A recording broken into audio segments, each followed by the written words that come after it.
Romanos 5, de 1 a 11, é o texto que nós vamos ler. Abra sua Bíblia, mantenha sua Bíblia aberta nesta passagem.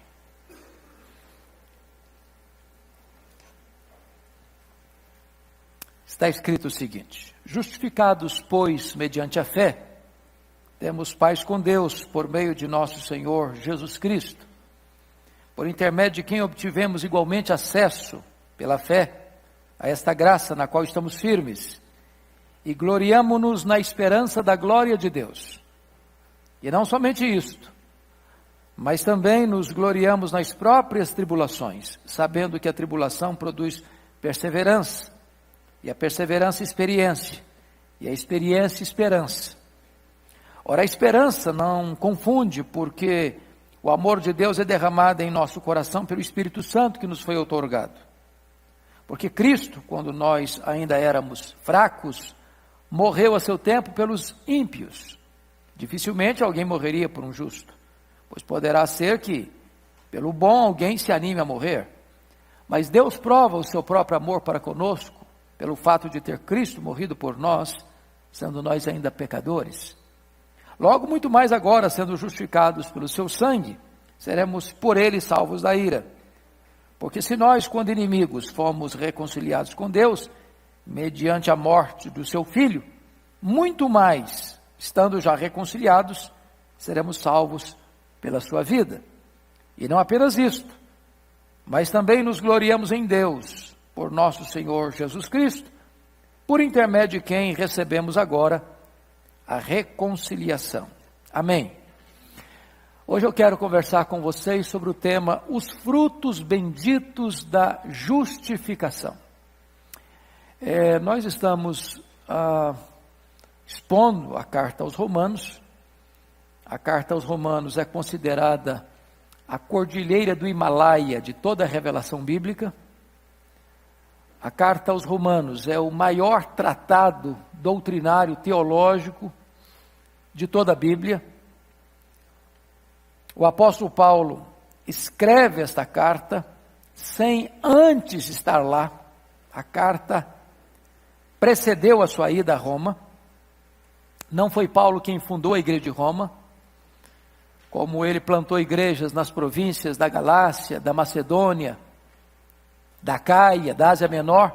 Não foi ele o plantador da igreja de Roma, mas Roma era a maior cidade do mundo, a capital do império, uma cidade com mais de 1 milhão de habitantes, e ali uma igreja surgiu, e Paulo escreve esta carta àquela igreja, para repartir com eles o evangelho, para pedir oração pela viagem que ele estava fazendo para Jerusalém, levando uma oferta para os pobres da Judéia, e também para convidar aquela igreja a ser parceira dele na sua obra missionária, com vistas a chegar à Espanha. É claro que os planos dele não saíram de acordo com o que ele havia planejado, mas de acordo com o propósito soberano de Deus. Mas enquanto ele caminhava para Jerusalém, parando na Macedônia, ele escreve essa carta. Aqueles que têm acompanhado a nossa análise desta carta aqui, na Escola Bíblica Dominical, se lembram que até aqui nós tratamos de algumas coisas. Primeiro, Paulo trata da necessidade da justificação, quando ele revela que os pagãos estão chafurdados no pecado, por rejeitarem consciente e deliberadamente a verdade, sufocando-a pela sua impiedade. Essa rejeição de Deus vai desembocar na idolatria. A idolatria vai desaguar na promiscuidade sexual. E ele disse que esses pagãos estão tão depravados, que eles praticam essas depravações, mesmo sabendo que são passíveis de morte, e aplaudem aqueles que vivem no mesmo estilo de vida. Mas agora ele se volta para os moralistas, no capítulo 2, e dizem que eles são tão depravados quanto os pagãos, porque os moralistas condenam esses pecados nos outros, mas em secreto eles praticam esses mesmos pecados. É muito mais fácil diagnosticar o pecado do outro. Mas quanto mais sincero eu for, mais chocado eu vou ficar, não é com o outro, é comigo. Porque toda a potencialidade do pecado está no nosso coração. Como dizia o reformador Calvino, o nosso coração é uma fábrica de ídolos. E eu diria para você que o nosso coração é uma fábrica de pecado em larga escala. Mas aí Paulo avança um pouco mais e se dirige aos judeus, dizendo que eles eram tão culpados quanto os moralistas e os pagãos, porque eles estavam confiados em alguns rituais que eles praticavam. Por exemplo, a circuncisão, ou eles se vangloriavam da lei. E o argumento do apóstolo Paulo, fechando essa argumentação toda, é que todos pecaram e destituídos estão da glória de Deus. Então Paulo, até o capítulo 3, versículo 20, ele mostrou a necessidade da justificação. A partir do capítulo 3, verso 21, até o texto que nós acabamos de ler, ele vai falar sobre o meio da justificação. Essa justificação é de graça. Não é pela lei, não é pela circuncisão. Essa justificação é por meio de Cristo, não por meio das obras. Essa justificação, ela não é uma inovação na revelação divina. Ela está atestada pela lei e pelos profetas. E ele usa dois exemplos no capítulo 4. O exemplo de Abraão e o exemplo de Davi, dois grandes expoentes do judaísmo, da história de Israel. Abraão, o pai da fé. Davi, o rei, tipo do Messias. Como é que Abraão foi justificado? Pela lei? Não, a lei não tinha sido dada ainda. Só foi dada 430 anos depois que foi justificado. Então não pode ser pela lei. A justificação é pela circuncisão? Não. Ele foi justificado antes de ser circuncidado. Portanto, não pode ser pela circuncisão. Como é que Davi foi justificado? Por causa dos seus méritos? Não, apesar do seu pecado. Bem-aventurado o homem a quem o Senhor não atribui iniquidade. Então ele vai mostrando para nós até aqui que a justificação não tem a ver com mérito, não é pela obra, não é pela lei, não é por rito sagrado, é uma obra soberana de Deus. E o texto que nós agora vamos entrar é quais são os frutos dessa justificação. Então, com a sua Bíblia aberta, nós vamos considerar aqui algumas coisas muito importantes nesse texto. Começa: justificados, pois, mediante a fé, temos paz com Deus, por meio de nosso Senhor Jesus Cristo. Então vamos entender a primeira palavra. Nós temos alunos aqui que não estão acompanhando todo domingo, então vale a pena explicar isso. A justificação, meus irmãos, é um ato, não é um processo. Acontece uma única vez e nunca mais precisa acontecer de novo. A justificação é um ato legal, forense, jurídico, onde você é declarado justo diante do tribunal de Deus. O grande aspecto que diverge a justificação de Deus para a justificação humana, porque na justificação humana você justifica o justo, mas na justificação divina Deus justifica o injusto. E talvez você argumente, mas não é justo. O justo justificar o injusto.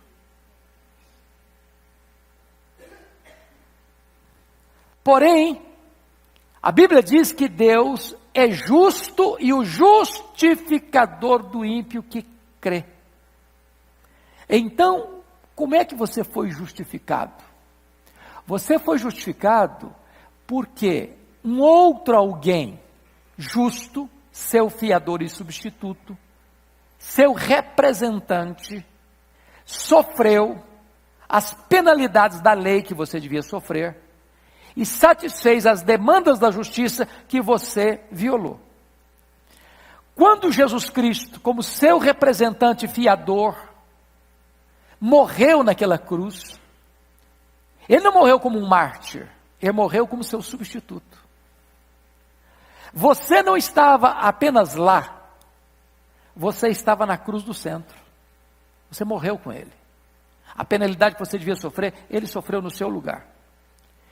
Pagou a sua dívida, quitou a sua dívida, satisfez plenamente as demandas da justiça divina, de tal maneira que nesse momento Deus declara você que está em Cristo justo. É um ato declaratório de Deus, lá no tribunal de Deus.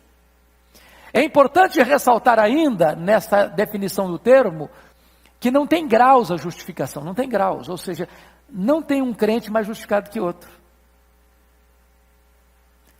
Aquele que acabou de nascer de novo, agora está tão justificado quanto está um crente de 50 anos de vida cristã piedosa. Disse para vocês na aula passada, e eu vou repetir só para clarear mais ainda esse ponto, que justificação é distinto de perdão. Perdão é um conceito negativo e justificação é um conceito positivo. Perdão significa que a sua dívida foi quitada, você não tem mais dívida, você não tem mais débito diante do tribunal de Deus. Mas, no perdão você não tem mérito também. Você não tem crédito também, só não tem dívida. Mas na justificação, além de Deus perdoar sua dívida, Ele foi lá na sua conta, no tribunal do céu, e fez um depósito infinito, que é a justiça plena do seu Filho. Quando Deus puxa sua ficha no tribunal do céu, está escrito lá assim, não tem mais dívida, mas tem um crédito infinito. Toda a justiça do meu Filho está aqui na sua conta. Você não deve mais nada, nenhuma condenação a mais para aqueles que estão em Cristo Jesus, nosso Senhor. Com essas ideias, então, na nossa mente, podemos entrar no texto. Vejamos que essa justificação é um ato soberano de Deus, que é recebido de que maneira? Pela fé. Justificados, pois, mediante a fé. Vamos entender isso aqui. Não é a fé que justifica. É muito importante você entender isso. Não é a fé que justifica. A fé não é a causa meritória da justificação. A fé é a causa instrumental da justificação. Você é justificado por aquilo que Cristo fez na cruz. Está aqui a base legal. Ele morreu pelos nossos pecados, segundo as Escrituras. Está a base aqui. É por isso que a Bíblia pergunta em Romanos 8 assim: quem tentará acusação contra os eleitos de Deus? É Deus quem os justifica. Quem os condenará? É Cristo Jesus quem morreu, o anjo quem ressuscitou, e qual está à direita, a destra de Deus também intercede por nós. Ou seja, a base legal é o que Cristo fez por você. Como é que você se apropria dessa obra sacrificial de Cristo? Pela fé. Então a fé é apenas um instrumento de apropriação. A fé é a causa instrumental. Agora, versículo 1 diz, justificados, pois, mediante a fé, justificados, pois, mediante a fé, por meio de quem? De nosso Senhor Jesus Cristo. Então vamos passar um pouquinho. É possível Deus justificar alguém fora de Cristo? É possível? Não. Vamos pensar agora no mundo pluralista e inclusivista. No mundo onde tem milhares de religiões. No mundo onde há adeptos de outras religiões com maior número estatístico do que de cristãos. Você pode parecer para essas pessoas muito petulante e arrogante em dizer que só Jesus salva.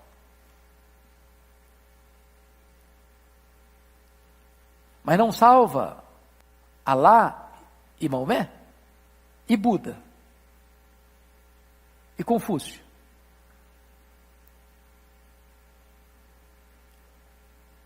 E os outros, tantos.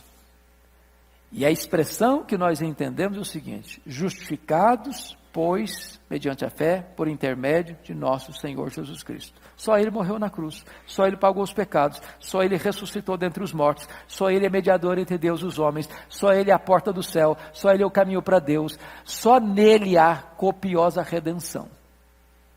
Então esse é o ponto primário. Agora vamos olhar os frutos. Paulo trata de 3 frutos aí da justificação. Primeiro fruto em relação ao passado, você tem o quê? Paz com Deus. O que é paz com Deus? É diferente de paz de Deus. Paz com Deus não é um sentimento. Paz com Deus é um status, é uma posição. Paz com Deus é o resultado do sacrifício que Cristo fez em seu lugar, em seu favor, removendo do caminho a condenação que estava sobre a sua cabeça.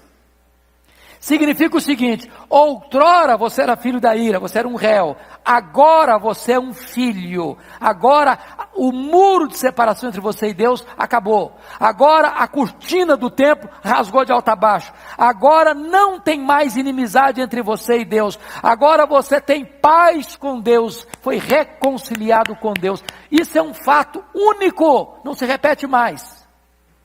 Diferente, paz de Deus é outra coisa, e a paz de Deus que excede todo momento, guardar o vosso coração, a vossa mente. A paz de Deus é um sentimento, você pode ter um pouco mais hoje, um pouco menos amanhã, ou um pouco mais ainda depois de amanhã, isso pode variar de dia para dia. Paz com Deus não, paz com Deus é um estado, é um status, é uma posição que você tem no momento que você foi reconciliado com Deus. Está claro isso, irmãos? Está claro isso? Isso é um fruto que aconteceu lá atrás. Justificados, pois, mediante a fé, temos paz com Deus. Quem tem paz com Deus, nunca mais perderá essa posição de paz com Deus. Você, mas e se eu pecar? Se você pecar, você perde a paz de Deus. Esse é um ponto importante aqui, irmãos. Nós vivemos numa época em que muitas pessoas pensam assim: eu posso perder a salvação, eu posso cair da graça. Eu posso ser salvo hoje, estar perdido amanhã. Eu posso estar indo para o céu hoje, indo para o inferno amanhã. Eu posso ser filho de Deus hoje e filho do diabo amanhã. Não existe essa possibilidade no momento que você entende justificação. Justificação é um ato único, irrepetível, completo, cabal. Não dá para reverter. Aconteceu lá no tribunal de Deus. Agora, quando um crente peca, ele não perdeu a salvação, ele perdeu a alegria da salvação. Até porque quando um crente peca, ele não permanece no pecado. Mas e se o crente peca e permanece no pecado? É porque não era crente. Preste bem atenção nisso. Eu não devo botar em xeque a doutrina. Eu ponho em xeque a experiência da pessoa. Não é a palavra de Deus que deixou de ser verdade, não. É que essa pessoa que se dizia crente, não era crente coisa nenhuma. Porque aquele que é nascido de Deus não vive em pecado. O que é viver em pecado? É viver hoje, viver amanhã, viver depois de amanhã. Ele peca e não sente culpa, ele peca, ele não se arrepende, ele peca e não confessa, ele peca e não abandona o pecado, ele peca e vive no pecado. Então ele nunca nasceu de novo. Agora, aquele que nasceu de novo, se ele pecar, o que é que ele tem? Tristeza. Ele tem uma angústia. Não é assim que acontece com você? A hora que você erra, dá uma tristeza na alma, dá uma angústia no coração. Enquanto você não se volta para Deus, confessa o seu pecado, deixa para lá esse pecado, você não tem paz. Então a paz de Deus é o árbitro no seu coração. Se você está faltando paz de Deus, pode saber que tem coisa aí que você acertar. Segundo fruto, olha comigo o versículo 2. Por meio de quem obtivemos igualmente acesso pela graça, pela fé, a esta graça na qual estamos firmes. Então, o primeiro fruto é paz com Deus. Segundo fruto é acesso à graça. Agora, chama a sua atenção para um ponto. Primeiro, esse acesso à graça aí está no presente contínuo, significa o seguinte: paz com Deus foi lá atrás, não precisa mais, você já está resolvido isso, você está reconciliado com Deus. Mas acesso à graça é todo dia, é toda hora, é todo instante. Todo dia você tem acesso à graça, todo dia você tem acesso à graça, todo dia você tem acesso à graça. O que é a palavra acesso? Essa palavra prosagoguê do grego, acesso, ela tem 3 significados. Primeiro significado dessa palavra: significa introduzir alguém no palácio diante da realeza. Você não tem necessidade de marcar uma audiência com Deus para daqui a um mês. Você não precisa passar por secretárias e secretários e diplomacias e burocracias para ter acesso a Ele. Deus não impede nenhum de seus filhos de ter livre acesso a Ele na hora que você quiser, onde você quiser, como você estiver. Essa é a ideia do prosagogê. Você tem acesso à sala do trono. Você tem acesso à intimidade com seu Pai. Mas essa palavra prosagogê tinha um segundo significado. É a aproximação para adorar a Deus. Você tem acesso à presença de Deus para buscá-lo. Como assim? Lembra lá do que Cristo fez na cruz? Ou o que aconteceu quando Cristo morreu naquela cruz? Rasgou o véu. De cima para baixo ou de baixo para cima? De cima para baixo. Porque foi ato de Deus. Aquela cortina tinha 5 dedos de espessura. Aquela cortina representava uma coisa: daqui para dentro você não pode entrar. A glória de Deus está do lado de lá da cortina e só o sumo sacerdote entra lá. Você não pode entrar. Se você entrar, você morre. Quando Jesus morreu, a cortina rasgou. Significa o seguinte: agora não tem mais sumo sacerdote, agora você é sacerdote, agora todos têm livre acesso. Agora todo crente pode entrar para adorar a Deus. Você é um sacerdote real. Você tem livre acesso à presença de Deus. Terceiro significado dessa palavra prosagogê, acesso. Era exatamente a chegada de um navio nos mares turbulentos da vida ao porto seguro. Amados irmãos, a vida é um mar revolto muitas vezes. Mas quando você tem nesse mar revolto da vida acesso ao trono de Deus, pela oração, pela adoração, pela comunhão, por mais revolto que seja o mar da vida, você ancorou o seu navio num porto seguro. Essa é a ideia, livre acesso à presença de Deus. Mas notem comigo, você tem 3 frutos aqui: com respeito ao passado, paz com Deus; com respeito ao presente, acesso à graça; e com respeito ao futuro, olha comigo aí, por gentileza, versículo 2: e gloriamo-nos na esperança da glória de Deus. A expectativa da glória. A Bíblia chama a morte de o rei de quê? Rei dos terrores. A morte impõe medo. O cara mais valente, na hora da morte, ele bambeia as pernas.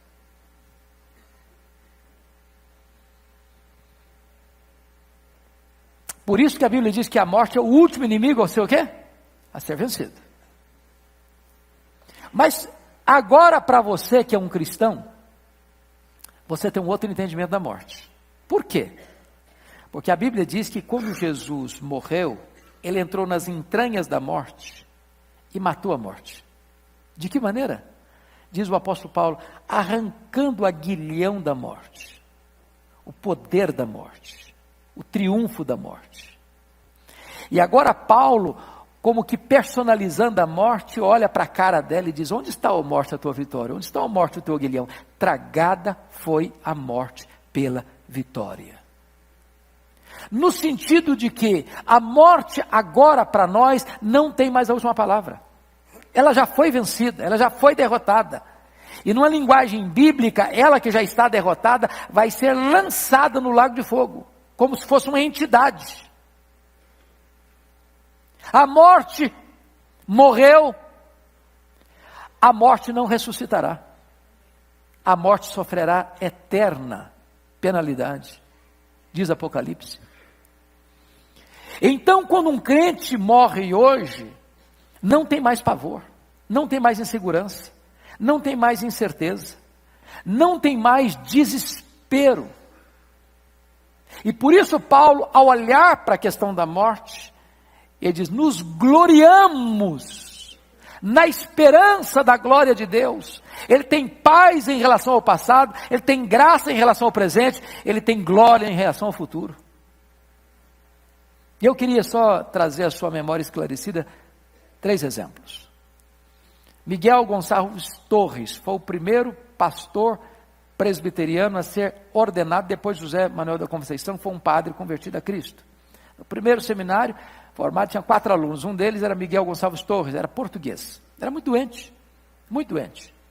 E eu costumava nas brincadeiras na roda dos colegas ali dizer o seguinte, não basta viver bem, é preciso morrer bem. E o seu biógrafo conta que no dia que ele estava morrendo, ele chamou sua esposa, gritou pelo nome da esposa, e ela chegou apavorada, assim, apressada no quarto, e ele disse, minha querida, eu pensei que na hora da morte, eu iria para o céu. Não é verdade, é o céu que veio me buscar. E com essas palavras, ele adormeceu. O céu veio me buscar. Expectativa da glória. Segundo exemplo que eu lhe darei é do grande evangelista e avivalista Dwight Lyman Moody. Diz os seus biógrafos que quando ele morreu, a frase última dos seus lábios foram essas: afasta-se a terra, aproxima-se o céu, eu estou entrando na glória. É com essa certeza, é com esse consolo. Terceiro exemplo que eu lhes dou é de um pastor mais contemporâneo nosso, falecido em 1981, considerado o maior pastor do século XX, Mark Lloyd Jones, que foi médico, que deixou a medicina, inclusive médico da família real, para ser pastor, e foi pastor longos anos na Catedral de Westminster, na Abadia de Westminster, e ele enfrentou um câncer de próstata, e ele fez um longo tratamento, mas quando ele entendeu que era o momento dele, ele disse para sua família e para sua igreja, não orem mais pela minha cura, não me detenham da glória, não me detenham da glória. Essa é a questão do cristão. 3 frutos. Primeiro fruto, paz em relação ao passado. Segundo fruto, graça em relação ao presente. Terceiro fruto, glória em relação ao futuro. Mas vamos olhar um pouco mais agora. Você pode fazer a seguinte pergunta: bom, mas ser justificado é uma coisa que só vai me dar segurança para o céu, só para a vida futura? Ou essa doutrina, ela é abençoadora para mim aqui, enquanto eu estou vivendo, levando filho para a escola, pegando filho na escola, e para o trabalho, voltando ao trabalho, pegando o trânsito de São Paulo? Em que essa doutrina me ajuda, agora, nesse momento? Então vamos ver. Olha comigo o versículo 3. E não somente isto, mas também nos gloriamos nas próprias tribulações. Para um camarada que não é um cristão ler isso, ele vai achar que você é meio maluco, não é não? Quem é que se gloria, se exulta na tribulação? Tem alguém aqui?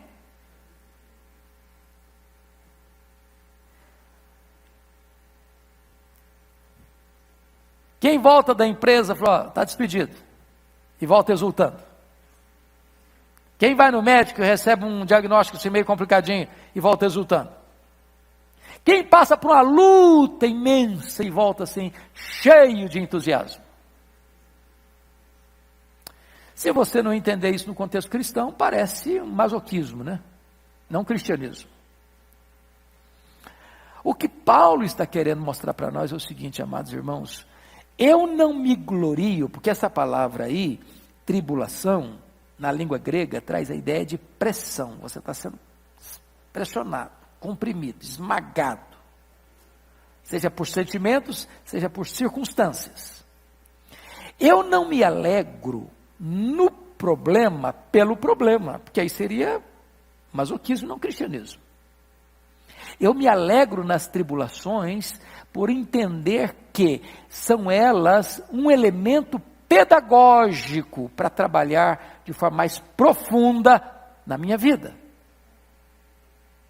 Ninguém está feliz por causa do problema, é claro. Seria um exagero falar isso, seria um despropósito falar isso.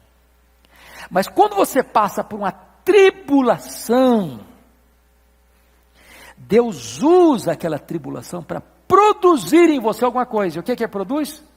Sabendo que a tribulação produz o quê? Perseverança.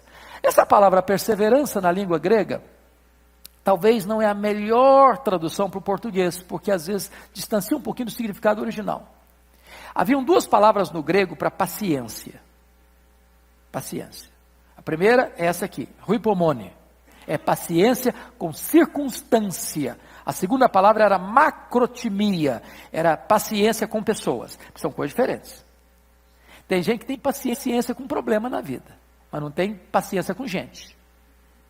Você conhece pessoas assim? Com gente, eu não tenho paciência não. Gente complicada não dá com ele. Tem gente que tem uma paciência enorme com pessoa, mas não tem paciência com circunstância. O que Paulo está dizendo aqui é que quando você é pressionado, você se gloria mesmo assim. Por quê? Porque nesse momento Deus está treinando você a ser paciente com circunstâncias difíceis. E essa paciência não é a paciência estoica de trincar os dentes e aguentar firme, não. É paciência triunfante. Não é porque você gosta de sofrer, não. É porque você sabe que Deus está trabalhando na sua vida, moldando você ao caráter de Cristo, que também aprendeu pelas coisas que sofreu. Portanto, irmãos, a escola do sofrimento é a escola superior do Espírito Santo, onde Deus forja em você e em mim o caráter de Cristo. Não murmure, não reclame. Quando você está andando pelas ruas aí, de vez em quando você vê o trânsito meio complicado, aí até que enfim você encontra uma placa. Calma, estamos trabalhando.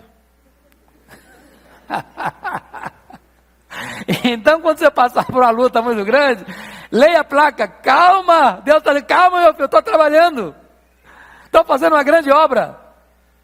Pense comigo, quando Miguel Ângelo só completou 14 obras que começou no mármore. Às vezes ele pegava e dava uma martelada e largava para lá o bloco de pedra. Mas se a pedra pudesse falar, ela ia reclamar, não, cada martelada, cada pancada. E ele diria, calma, estou trabalhando. O produto final vai ficar lindo. Deus está esculpindo em nós a beleza de Cristo. As grandes lições da vida nós não as aprendemos em dias de festa, as aprendemos na urdidura do sofrimento. É ali que Deus forja o nosso caráter. Sabendo que a tribulação produz o quê? Perseverança. Põe aí paciência triunfadora. Anota aí no cantinho da sua Bíblia, se você tem essa mania como eu, para você lembrar isso. Ripomone é paciência triunfadora. Agora o que ele diz mais? No verso 3. Verso 4. E a perseverança produz o quê? Experiência. Essa palavra experiência, a palavra dokime no grego, é a mesma palavra para o ourives, que vai testar a nobreza do metal. Deus vai nos botar aonde? No fogo. O fogo de Deus queima o quê? Só a escória. Mas o fogo de Deus, além de queimar a escória, depura e purifica o ouro. Então é muito importante entendermos isso. As provações de Deus, elas não vêm para nos destruir, elas vêm para nos purificar. Quando você é colocado no cadinho de Deus, na fornalha de Deus, porque essa é a ideia aqui da prova do ourives, que joga o metal lá no fogo, e o fogo vai, queima, e está destruindo só a escória, e na medida que vai destruindo a escória, o ouro vai ficando mais nobre, mais belo, mais rico, mais valioso. Essa é a ideia. Essa é a ideia. Deixa eu lhes dar um dado. Leia a história da igreja, e você verá isso. Sempre que a igreja passou por momentos de muita bonança, Sabe o que aconteceu com ela? Ficou mais crente, mais espiritual, mais grata a Deus, mais santificada? Contrário. Esqueceu de Deus. Só lê o livro de Juízes. Você vai ver isso todo dia, toda hora. Quando chega a prova, quando chega a fornalha, quando chega a luta, o povo se volta para Deus, se humilha, se quebranta, pede perdão, Deus restaura, Deus reaviva, Deus dá força, Deus dá graça, Deus dá poder. Então as provas não são para nos destruir, são para nos purificar. E aí o texto vai adiante e diz o seguinte: e a experiência produz o quê? Esperança. Esperança. Que esperança? Vai fazer sol amanhã ou vai chover? Bom, hoje a gente já quase que sabe, meteorologia costuma acertar em 90%. Você tem esperança de algumas coisas que às vezes se frustram. Hã? Esperança da glória. Que esperança é essa? Certa ou incerta?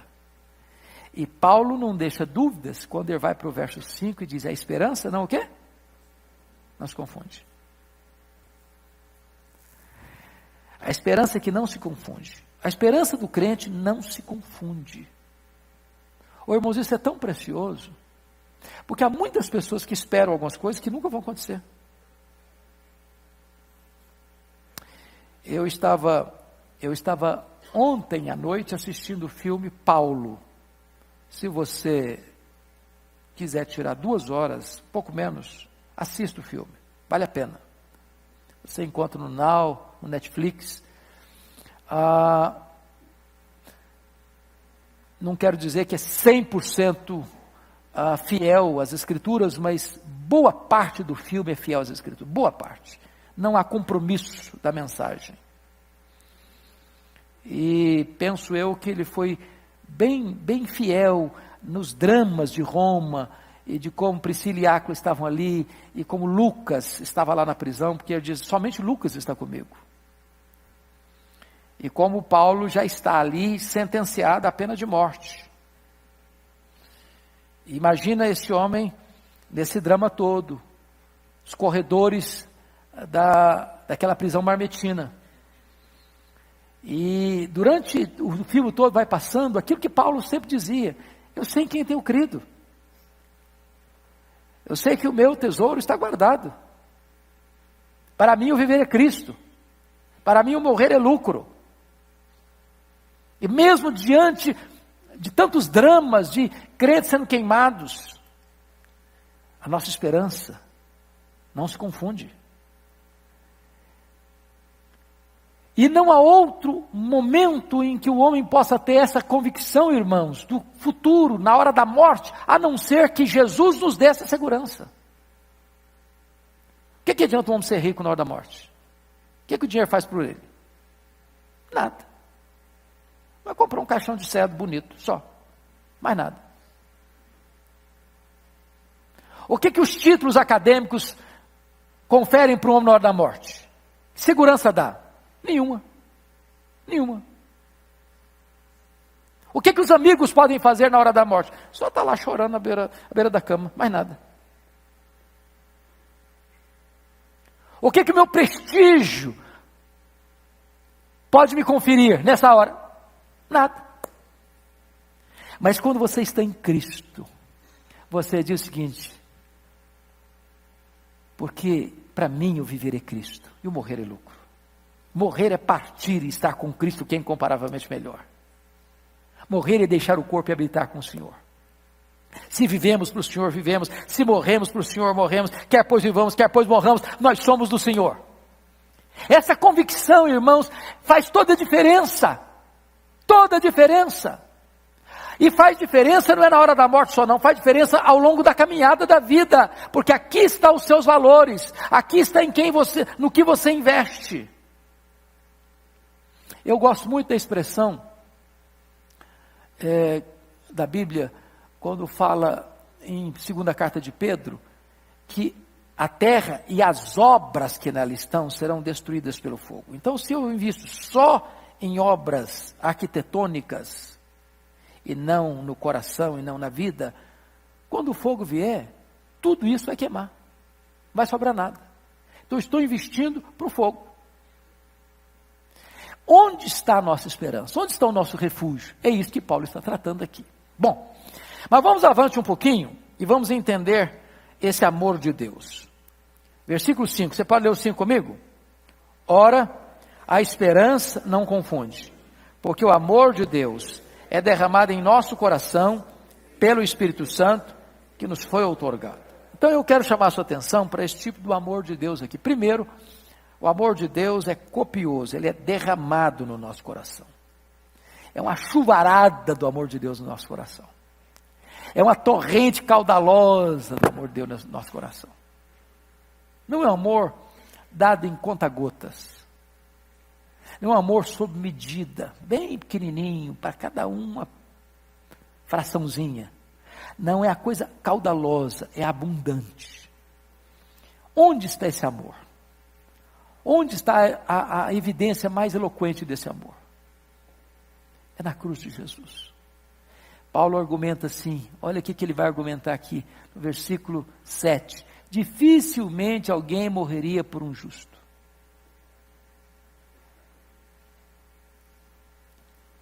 Pensa no amigo mais próximo que você tem. Você morreria por ele? Deixa eu pensar num quadro pior. Você que é pai, você que é mãe. Você daria seu filho para morrer para a pessoa assim mais achegada a você?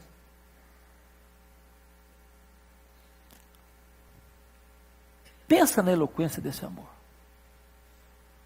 Eu não sei se você já imaginou o que foi para Jesus estar naquela cruz e gritar ali, Deus meu, por que me desamparaste? Deus desamparou o filho dele. Quando Jesus lá na cruz, lá no Getsemane, está gemendo, chorando, sangrando, clamando, passe de mim este cálice, Pai. Se possível, passe de mim este cálice. O que estava na mente de Jesus naquele momento? Qual era o amargor desse cálice?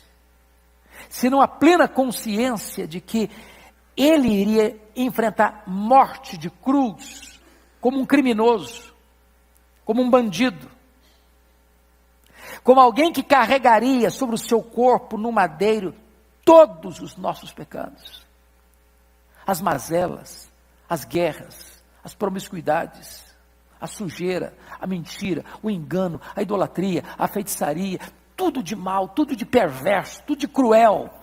Soma tudo isso, joga em cima de uma única pessoa. Olha o peso que ele está carregando. Ele que era santo, se fazendo pecado, ele que era bendito, se fazendo maldição. Ele que tinha plena intimidade com o Pai, desde antes da fundação do mundo.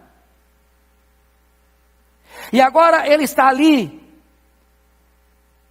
sem beleza alguma, desfigurado, porque não era desfiguração física, era a questão moral, espiritual, do nosso pecado estar sobre ele. E diz a Bíblia que agradou ao Pai moê-lo naquela cruz. Moê-lo naquela cruz. Aplicando de uma forma plena e cabal todo o seu amor e toda a sua justiça. E aí Paulo não tem outro argumento a dizer, a não ser dizer esse: o amor de Deus é derramado no nosso coração. É derramado no nosso coração. Como é que você sabe disso? Pela grandeza da oferta que foi feita. Ele deu o seu filho, seu único filho. Mas em segundo lugar, como é que é esse amor de Deus? Veja comigo, se o amor de Deus ele é copioso, em segundo lugar, o amor de Deus é imerecido. Eu queria que você destacasse aí, por gentileza, 4 palavras que nos caracterizam. Primeira palavra, versículo 6. Nós éramos o quê? Fracos. Mais o quê? Ímpios. Agora vamos destacar no versículo 8. Como é que ele nos destaca aí? pecadores. Agora no versículo 10, que palavra destaca aí? Então vamos juntar as 4. Nós éramos o quê? Fracos, ímpios, pecadores e inimigos. Bom, aí ele argumenta no versículo 7, dificilmente alguém entregaria a sua vida, daria a sua vida por alguém que é justo. Como é que ele amou você? Quando você era fraco, quando você era ímpio, quando você era pecador, quando você era inimigo. Então significa que esse amor é o quê? Imerecido. Imerecido. Porque quando você ama alguém que ama você, essa pessoa merece o seu amor. Mas Deus amou a você e a mim quando eu não merecia esse amor, quando você não merecia esse amor. Esse é o argumento de Paulo. Esse é o argumento de Paulo. Terceiro argumento de Paulo, o amor de Deus é copioso, o amor de Deus é imerecido. Terceiro lugar, o amor de Deus é provado. Vamos ler todos juntos o verso 8, por gentileza? O que está escrito aí? Seu próprio amor para conosco, pelo fato de ter Cristo morrido por nós, sendo nós ainda pecadores. Então, nunca queira pedir uma evidência do amor de Deus por você, além desta, como se Ele ainda não tivesse provado o amor por você. Você tem dúvida que Deus ama você? Poderia Ele provar ainda mais do que isso? Teria Ele condições de provar mais do que isso? Deus prova o seu amor para conosco. Não é porque deu uma casa nova para você, não é porque deu um carro novo para você, não é porque deu um emprego bom para você, não é porque deu saúde para você, não é porque deu bons amigos para você. Tudo isso aí é prova do amor de Deus. Mas quando Paulo vai selecionar o motivo mais eloquente do amor de Deus por vocês, Deus prova. E a prova é essa: Ele deu o seu filho para morrer por você quando você era um pecador. Então esse amor tem 3 características. Vamos lá? Ele é copioso, ele é imerecido e ele é o quê? Provado. Provado. Pois bem, dito isso, vamos olhar um outro ângulo agora, que é a certeza da glorificação. Veja versículos 9 e 10 comigo, por favor. Logo muito mais, agora, sendo justificados pelo seu sangue, seremos por ele salvos da ira. Amados irmãos, a justificação deságua na glorificação. Vejam vocês. Logo muito mais agora, sendo justificados pelo seu sangue, seremos por ele salvos da ira. Ou seja, quando é que essa ira de Deus há de se manifestar? No dia do juízo. Plenamente. Plenamente. Nesse grande dia do juízo, o que a Bíblia diz? Todos terão que comparecer perante ele. Todos, grandes e pequenos, ricos e pobres, doutores e analfabetos, religiosos e ateus, todos. E o que a Bíblia diz? Os livros serão o quê? Abertos. E os homens serão julgados segundo o quê? As suas obras. E então diz a Bíblia que o outro livro será aberto. Qual livro? O livro da vida do Cordeiro. Se alguém não foi encontrado no livro da vida do Cordeiro, esse será lançado para dentro do lago do fogo, que arde com fogo e enxofre, para sempre. Aí você pergunta uma coisa: a salvação é pelas obras? Sim ou não? Não. Então por que os homens serão julgados pelas obras?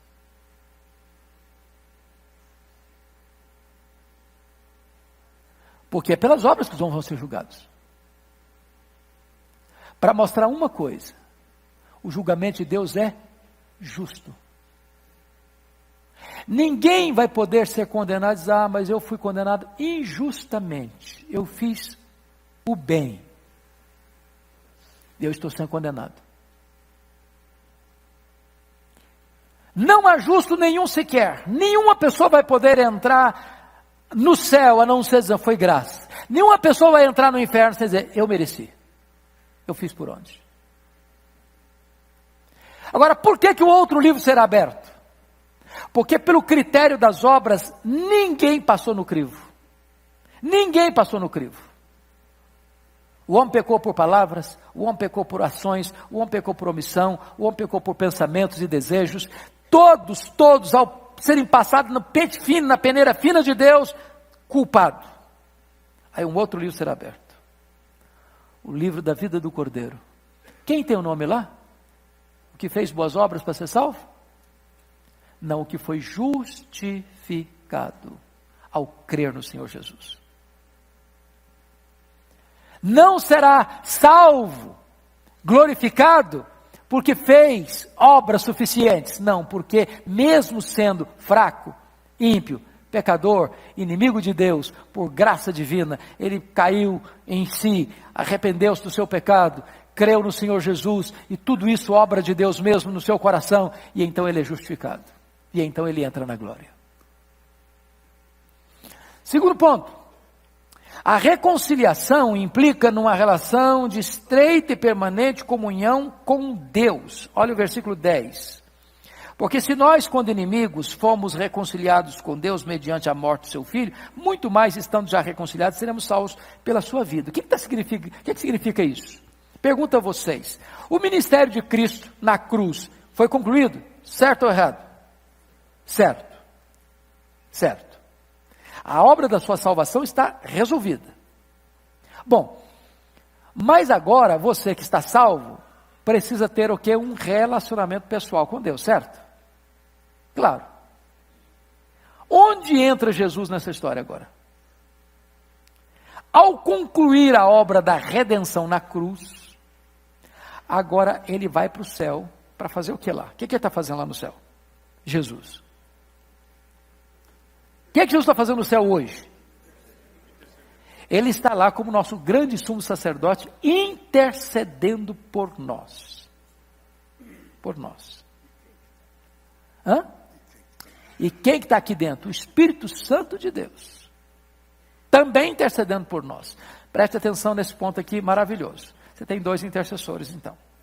Um legal, jurídico, forense, é o advogado justo. Está à destra de Deus Pai. Sempre que uma acusação chega lá no tribunal do céu contra você, e a Bíblia diz que o diabo é o acusador dos nossos irmãos, Jesus se levanta, diz: Pai, por esse pecado que ele está sendo acusado, eu morri na cruz. A penalidade que ele devia sofrer, eu já sofri na cruz. A morte que ele devia receber como sentença desse pecado, eu já sofri na cruz. Então, Pai, eu me interponho aqui no lugar dele, em defesa dele, e digo para o Senhor o seguinte: ele não deve mais nada. Ele está aqui com a tua lei, que ele quebrou, porque eu cumpri a lei por ele. Ele está aqui com a tua justiça que violou, porque eu satisfiz plenamente a tua justiça por ele. Eu sou representante dele, eu sou fiador dele. Então ele não deve mais nada. Então Paulo pergunta assim: quem tentará acusação contra os eleitos de Deus? É Deus quem os justifica. Quem os condenará? É Cristo Jesus quem morreu, o anjo que ressuscitou, qual está a destra de Deus, também intercede por nós. Com respeito ao segundo intercessor, que o Milton disse muito bem aqui, é o intercessor existencial. Ele nos assiste em nossa fraqueza, porque não sabemos orar como convém, mas ele intercede por nós sobremaneira, com gemidos inexprimíveis. Se Jesus ora por você, diante do trono de Deus no céu, o Espírito Santo ora por você, em você, ao Deus que está sobre você. Então, nós temos agora plena comunhão com este Deus por meio do Senhor Jesus Cristo. Mas eu concluo com o versículo 11. Eu queria que você lesse comigo o versículo 11. Vamos juntos? E não apenas isto, mas também nos gloriamos em Deus, por nosso Senhor Jesus Cristo, por intermédio de quem recebemos agora a reconciliação. Eu queria que você observasse no texto lido, nesses 11, que 3 vezes aparece a palavra gloriamo-nos. A primeira delas no verso 2, gloriamo-nos na esperança da glória. A segunda no verso 3, gloriamo-nos nas próprias tribulações. E a terceira no versículo 11, gloriamo-nos em Deus. Sabe o que significa isso? Pensa comigo em Abacuque. Lembra de Abacuque, capítulo 3? Ele olha para a sua nação e vê violência. Violência, violência. E aí ele clama a Deus. Aí Deus diz: você está vendo violência, Abacuque? Pois eu vou trazer um povo pior do que vocês para atacar a nação de Israel.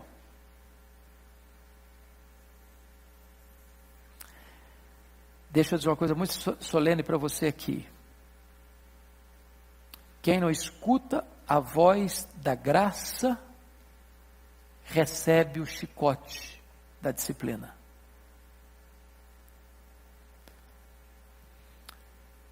E aí, o cenário que ele vê é de que Deus está trazendo a Babilônia para disciplinar o seu povo.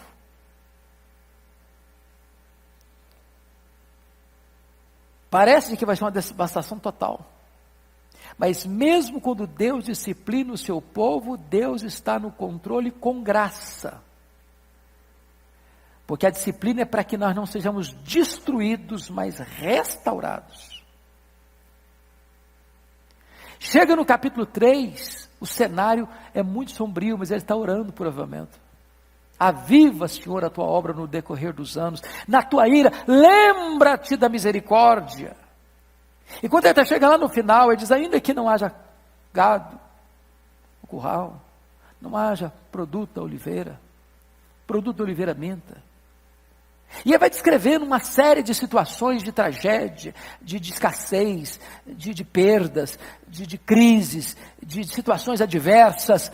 E quando ele chega ao final, ele diz assim: ainda assim, que falte tudo isso, nos alegraremos em Deus, nosso Salvador.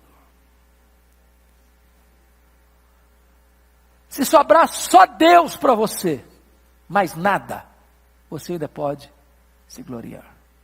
Lembra do que Lutero escreveu no Castelo Forte? Posso perder bens, famílias, prazeres, ainda tu és o meu castelo forte. Se você tem Deus, você tem tudo.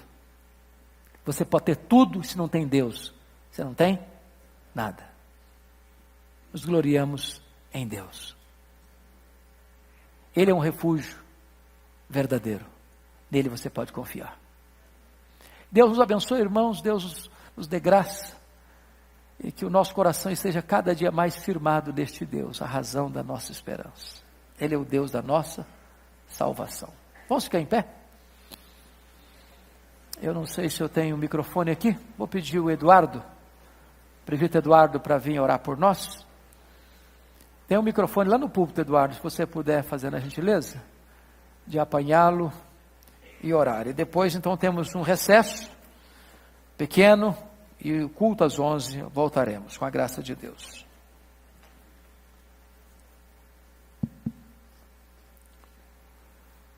Pai querido, nosso Deus amado, nós nos gloriamos em Ti apenas, ó Pai.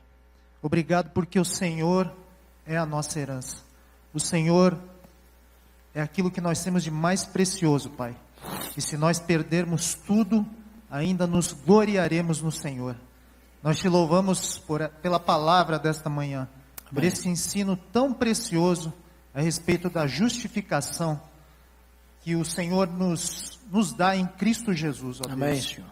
Que o Senhor seja engrandecido, que essa palavra preciosa seja conhecida, para que pessoas possam ter esperança, possam ter paz contigo, ó Amém, Deus, Senhor. possam receber da Tua graça, e possam ter esperança, ó Deus, na vida futura, quando estaremos contigo, ó Deus, por toda a eternidade. Amém, Senhor. Obrigado, Pai, pela vida do pastor Hernandes, porque ele tem se dedicado, ó Deus, a estudar a Tua palavra, a transmitir a Tua palavra. Que o Senhor continue derramando graça sobre a vida dele. Amém, Jesus. Que o Senhor seja louvado, ó Deus, nessa manhã, em todos os lugares onde a Tua palavra está sendo estudada, Amém, Jesus. está sendo proferida, e está sendo pregado, ó Pai. Amém. Muito obrigado, Senhor, por tamanha bênção que nós temos e porque o Senhor é o nosso Deus e todos nós somos do Senhor. Amém. Em nome de Jesus. Amém. Amém. Deus abençoe, amados. Até daqui a pouquinho no culto às 11.